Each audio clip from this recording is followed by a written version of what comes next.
El gran pastor y teólogo John Stott dijo que una iglesia viva es una iglesia que evangeliza. Lo voy a volver a repetir. Una iglesia viva es una iglesia que evangeliza. Y yo quiero que vayamos al texto en esta mañana y que sea la palabra de Dios la que afirme esas palabras del pastor y teólogo John Stott. Por eso quiero que aprendamos hoy, veamos hoy la vida de la iglesia en Antioquía y qué podemos aprender de ella. Por eso te pido que vayas a tu Biblia, al libro de Hechos, capítulo 11. Libro de Hechos de los Apóstoles, capítulo 11. Vamos a estar leyendo el versículo 19 al versículo 30.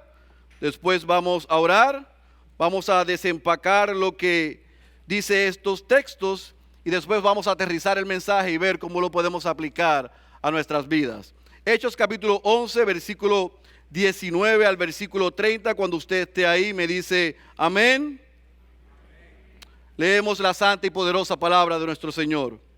Ahora bien, los que habían sido esparcidos a causa de la persecución que sobrevino cuando la muerte de Esteban, llegaron hasta Fenicia, Chipre y Antioquía, no hablando la palabra a nadie, sino solo a los judíos. Pero había algunos de ellos, hombres de Chipre y de Cirene, los cuales al llegar a Antioquía hablaban también a los griegos, predicando al Señor Jesús. Y la mano del Señor estaba con ellos, y gran número que creyó se convirtió al Señor. Y la noticia de esto llegó a oídos de la iglesia de Jerusalén. Y enviaron a Bernabé a Antioquía, el cual cuando vino y vio la gracia de Dios se regocijó y animaba a todos para que con corazón firme permanecieran fieles al Señor, porque era un hombre bueno y lleno del Espíritu Santo y de fe. Y una gran multitud fue agregada al Señor. Y Bernabé, dice el versículo 25, salió rumbo a Tarso para buscar a Saulo. Y cuando lo encontró, lo trajo a Antioquía. Y se reunieron con la iglesia por todo un año y enseñaban a las multitudes. Y a los discípulos se les llamó cristianos por primera vez en Antioquía. Por aquellos días unos profetas descendieron de Jerusalén a Antioquía. Y levantándose uno de ellos, llamado Ágabo, dio a entender por el Espíritu que ciertamente habría una gran hambre en toda la tierra. Y esto ocurrió durante el reinado de Claudio. Los discípulos, conforme a lo que cada uno tenía, determinaron enviar una contribución para el socorro de los hermanos que habitaban en Judea. Y así lo hicieron, mandándola a los ancianos por mano de Bernabé y de Saulo. Lo que acabamos de leer en el capítulo 11 del versículo 19 al versículo 30 es lo que se conoce como los inicios de la iglesia en Antioquía. Pero haríamos un mal trabajo si no vamos al principio a ver cómo es que llegamos a Antioquía. Y en Hechos capítulo 1, versículo 8, un texto que la mayoría conoce, nuestro Señor Jesucristo dio unas instrucciones a aquellos discípulos que le seguían. Y Él les dijo, pero recibiréis poder cuando el Espíritu Santo venga sobre vosotros y me seréis testigos en Jerusalén, en toda Judea y Samaria y hasta los confines de la tierra. ¿Qué sucedió? Jesús ascendió al Padre. Hechos capítulo 2 llega. El Espíritu Santo desciende, los empodera, pero aquellos discípulos quedaron en Jerusalén. Decidieron permanecer en Jerusalén y se olvidaron de las instrucciones claras, precisas y contundentes que le dio nuestro Señor Jesucristo. En vez de ir, ellos permanecieron. Hechos capítulo 2, versículo 1 nos dice que estaban todos juntos en el mismo lugar. Y la iglesia en Jerusalén, en Hechos capítulo 2, vemos cómo nace, cómo surge y las cosas maravillosas que Dios hizo allí. Pero aparentemente aquellos discípulos y seguidores olvidaron las instrucciones. Y uno se puede preguntar y especular, ¿por qué no fueron obedientes? ¿Por qué no siguieron las instrucciones? ¿Por qué no obedecieron el comando? ¿Por qué no salieron? Bueno, hay muchas teorías. Una de ellas era que en aquella iglesia, en aquel grupo de creyentes, había un espíritu de racismo, de prejuicio racial. Y ellos no querían juntarse con aquellos que no fuesen judíos. Otros estipulan que en aquella iglesia, a pesar de lo que Dios estaba haciendo, se infiltró un espíritu muy legalista. Y otros que a mí me hacen mucho sentido, porque es lo que vemos como norma aún en la iglesia de hoy, es que estaban muy cómodos y disfrutando de las maravillosas cosas que Dios estaba haciendo en medio de ellos. Estaban viendo el momento de Dios en su iglesia. Como cuando Pedro predicaba se salvaban las personas. Estaban siendo testigos de milagros y de prodigios. Y se sintieron muy cómodos. Se sentaron en el auditorio muy cómodos. Se reunían en sus casas muy cómodos. Y olvidaron las instrucciones de nuestro Señor de ir a ser testigos. Y este es el primer principio que yo quiero que, yo sé que muchos saben, pero que recordemos. Es que si nosotros no cumplimos Hechos 1:8, Dios va a hacer que se cumpla Hechos 8:1. Y vayamos allá por un momento. Jesús dio unas instrucciones específicas en Hechos 1:8. Vayan, sean testigos. Ellos permanecieron, se quedaron, no obedecieron. Y de Hechos capítulo 2 hasta Hechos capítulo 7, nosotros vemos cómo surge y cómo es el desarrollo de la iglesia en Jerusalén. Pero en Hechos 8:1, mira lo que dice el texto, mira lo que sucede. ¿Está conmigo ahí?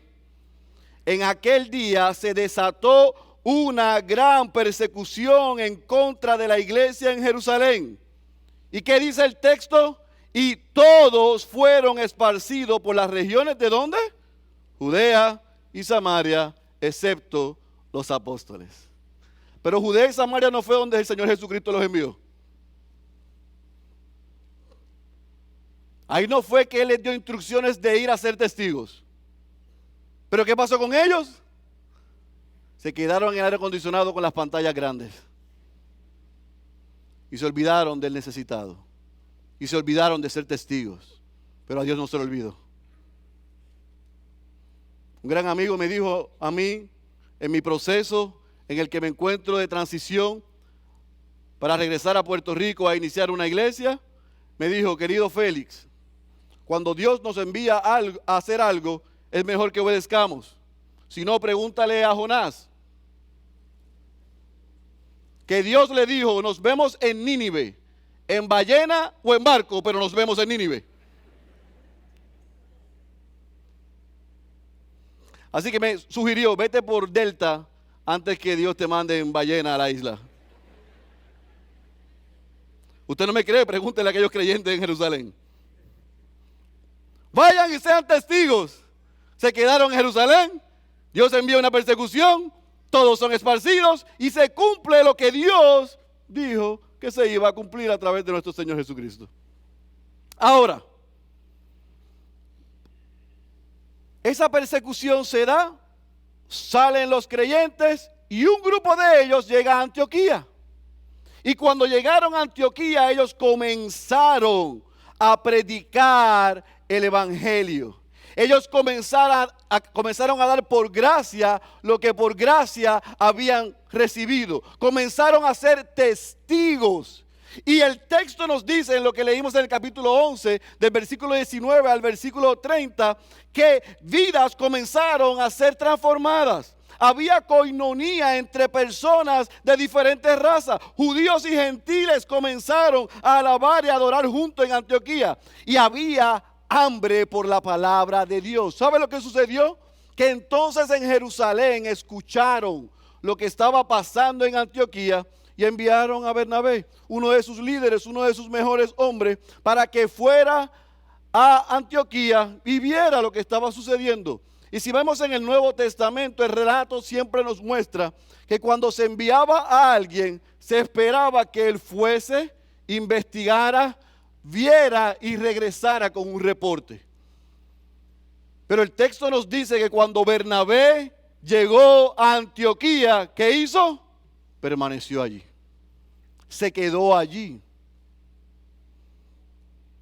Y el texto nos dice, ¿por qué? Porque vio la gracia de Dios en aquel lugar. Vio la gracia de Dios en aquel lugar. Dice el versículo 23 que cuando él vino y vio la gracia de Dios, se regocijó y animaba a todos para que con corazón firme permanecieran fieles al Señor. Él vio en aquella iglesia algo que estaba sucediendo que era atípico. Y él vio hambre por la palabra de Dios. Él vio a gentiles y a judíos adorando juntos. Y él entendió que aquel grupo de nuevos convertidos, de creyentes, necesitaban a alguien que los discipulara, que los ayudara en su caminar cristiano. Y él sale a Tarso y trae al mejor maestro de la época, a Saulo. Y ellos comienzan a discipular a aquel grupo y nos dice la palabra que entonces fue cuando por primera vez se le llamó a aquel grupo de creyentes cristianos. Porque hablaban y se parecían a Cristo. Qué hermosa iglesia, la iglesia en Antioquía. Yo quiero compartir contigo 7 características que tenía esa iglesia para que ustedes, para que nosotros, al filo de cumplir 40 años como iglesia, podamos revisar en el texto las características que tenía aquella iglesia y evaluar nosotros como iglesia qué de estas cosas estamos haciendo y qué de estas cosas podemos mejorar o hacer. Número 1. La iglesia en Antioquía tenía una clara comprensión del evangelio. En Hechos capítulo 11, versículo 20 nos los muestra. Ellos predicaban al Señor Jesús. Predicaban el evangelio. Número 2, no solamente dice que predicaban, sino que la segunda característica que tiene aquella iglesia es que todos los miembros ministraban. No eran sus 10 pastores. Eran todos los miembros ministraban. Toda la iglesia ministraba. Tenía una clara comprensión del evangelio. Todos los miembros ministraban. Número 3, discipulaban a nuevos creyentes. Ellos se dieron la tarea no solamente compartir el evangelio, ver a Dios salvar a los perdidos, sino que se esmeraron en caminar con ellos y en discipularlos. Número 4, la iglesia en Antioquía tenía un espíritu generoso. El versículo 27 al versículo 30 nos muestra algo que es sumamente interesante. La iglesia hija se entera de la necesidad en la iglesia madre y ellos daban y dieron según, dice el versículo 29, conforme a lo que cada uno tenía, determinaron enviar una contribución para el socorro de los hermanos. Tenían un espíritu generoso. Número 5, la iglesia en Antioquía, escuche bien, desarrollaron grandes líderes. ¿Y dónde usted ve eso, pastor? Vaya conmigo a Hechos capítulo 13, versículo 1. Hechos capítulo 13, versículo 1. En aquella iglesia se desarrollaron grandes líderes. Dice el texto, capítulo 13, versículo 1, en la iglesia que estaba en Antioquía había profetas y maestros, Bernabé, Simón llamado Niger, Lucio de Cirene, Manaén que se había criado con Herodes el tetrarca y Saulo. Ahí nos dan los nombres de quienes estaban, ¿quién? Dirigiendo la iglesia.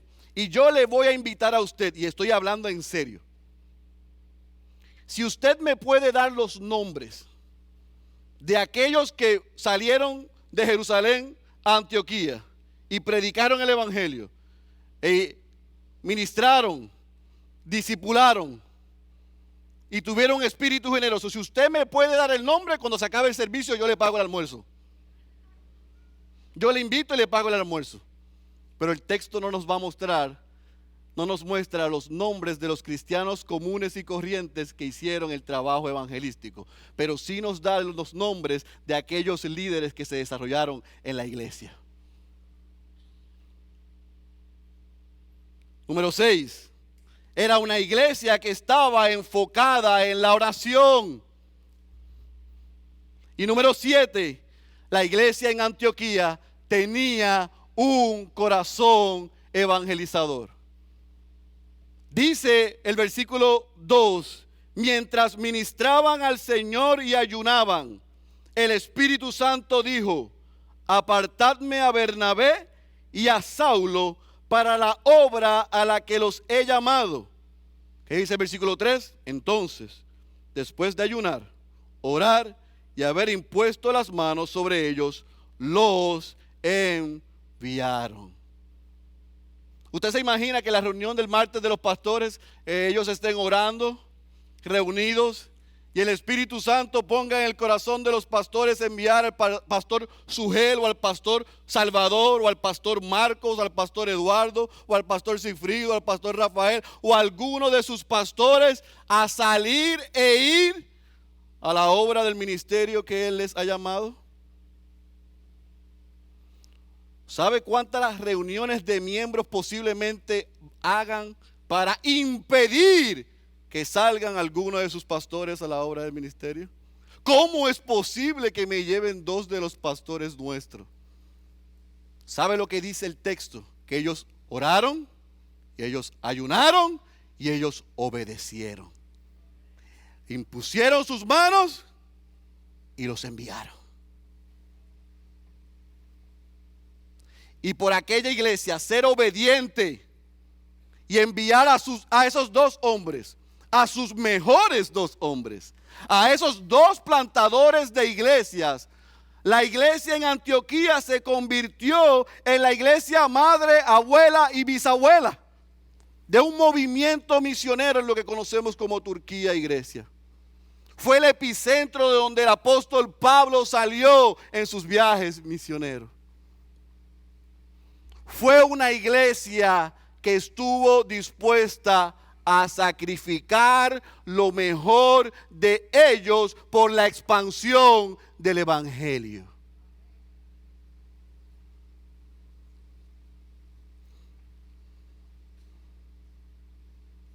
Usted debe estar pensando, qué tremenda historia nos ha hecho el pastor Félix.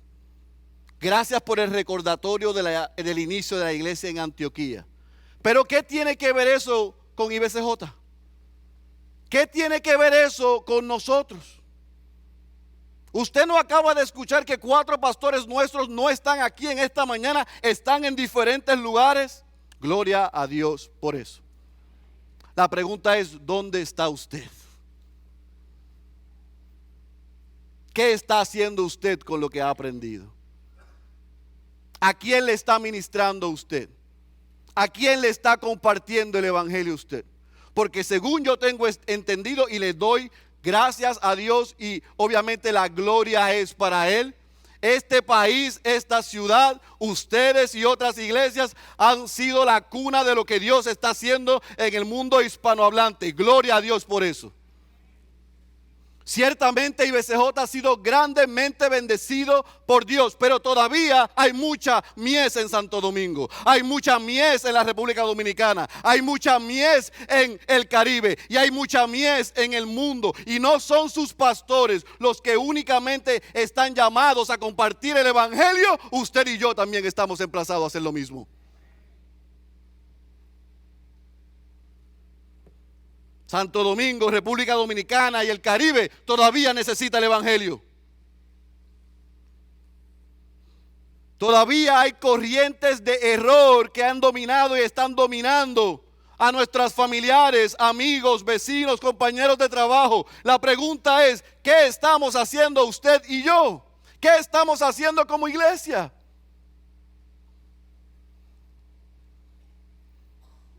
Usted y yo hemos sido llamados a ser testigos y a compartir el evangelio en nuestra Jerusalén, en nuestra Judea, en nuestra Samaria, hasta los confines de la tierra. Y hay hombres y mujeres aquí que posiblemente Dios los va a llamar al campo misionero y usted irá a África, a Europa, a Asia. Pero hay otros que Dios les ha llamado a compartir el evangelio en su hogar, con su familia, con sus compañeros de estudio, de trabajo. La pregunta es si estamos haciendo eso. Si estamos dando por gracia lo que por gracia hemos recibido. Si estamos haciendo a Cristo conocido. O si estamos disfrutando de estas grandes facilidades, de este aire acondicionado y de lo que Dios está haciendo aquí. ¿Y tú estás cumpliendo tu parte? ¿Y tú estás haciendo el trabajo de un evangelista y un misionero? ¿Y tú le estás compartiendo el evangelio a otro? ¿Y tú estás discipulando a otro creyente? ¿Y tú estás dando con un espíritu generoso? ¿Y tú y yo qué estamos haciendo?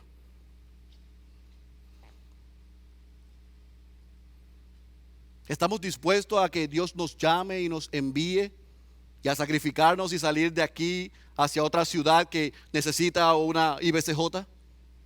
¿Estamos dispuestos, hombres, a ser preparados para la obra del ministerio y salir?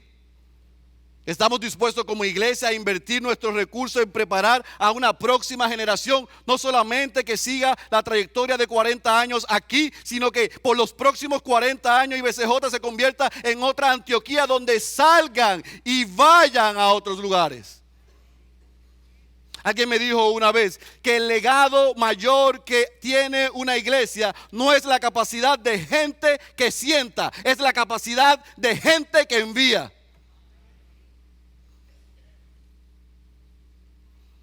Yo veo en este lugar a muchos hombres y muchas mujeres que Dios quiere preparar, que ustedes están llenos de la palabra, que Dios los ha capacitado con los mejores maestros y pastores posiblemente de todo el mundo hispanohablante. ¿Y qué estamos haciendo con eso?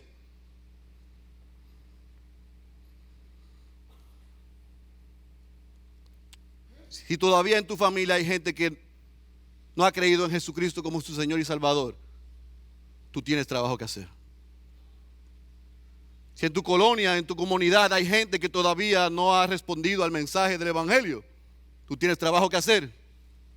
Si en esta ciudad todavía hay perdidos, usted y yo tenemos trabajo que hacer. Y si en el mundo todavía hay perdidos, Dios nos está llamando porque todavía hay trabajo que hacer. Así que tú y yo podemos comenzar a orar para que Dios nos muestre la necesidad a nuestro alrededor. Tú y yo podemos intencionalmente comenzar a ministrar a los que están a nuestro alrededor. Tú y yo podemos comenzar a invertir nuestras vidas y comenzar a discipular a los nuevos creyentes. Tú y yo podemos comenzar a practicar un espíritu generoso.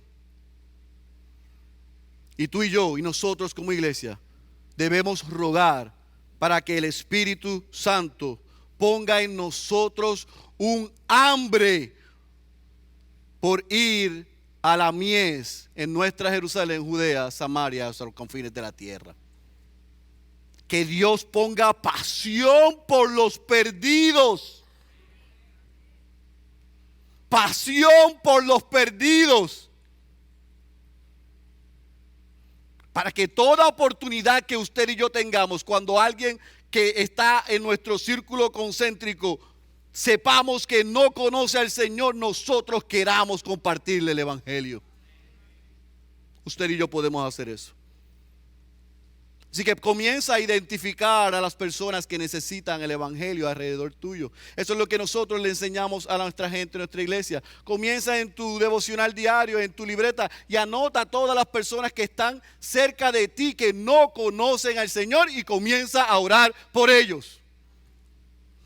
Número 2, invierte tus recursos en ellos. Abre tu casa, sea hospitalario, visítalos. Invierte tus recursos en ellos para que vean interés en sus vidas. Número 3, invítalos a que vean lo que Dios está haciendo y ha hecho contigo. pero también invita a otros hermanos a que sean parte de poder compartir el evangelio con otros. Incrementa tu disposición de hacer discípulos. Es mi deseo y es mi oración, como un pastor que ha visitado esta hermosa vecina isla en 4 ocasiones, y que veo la necesidad que hay en estas calles como las hay en mi isla, que ustedes sean usados poderosamente por Dios, no solamente para bendecir Hispanoamérica, sino para que puedan bendecir su comunidad, su barrio, su colonia, sus compañeros de estudio y de trabajo, para que Dios siga añadiendo a esta iglesia a los que han de ser salvos. No olvide esto, querido hermano y hermana. Aquellos cristianos que salieron de Jerusalén y llegaron a Antioquía y comenzaron a predicar el evangelio, el relato y el registro bíblico no nos muestra sus nombres. Eran cristianos comunes y corrientes como usted y como yo. No eran superestrellas, no eran de la farándula cristiana, no eran famosos. Eran gente común y corriente, cristianos anónimos, creyentes desconocidos para nosotros, pero están en el libro de la fama del Señor, porque sacrificaron sus vidas por la preciosa y gloriosa causa del evangelio. Cuán importante es dar mi vida por la causa de Cristo. Cuán importante es ir y proclamar el evangelio. Tan importante que el Señor Jesús nos dijo en Juan capítulo 20, versículo 21, como el Padre me ha enviado, así también yo os envío.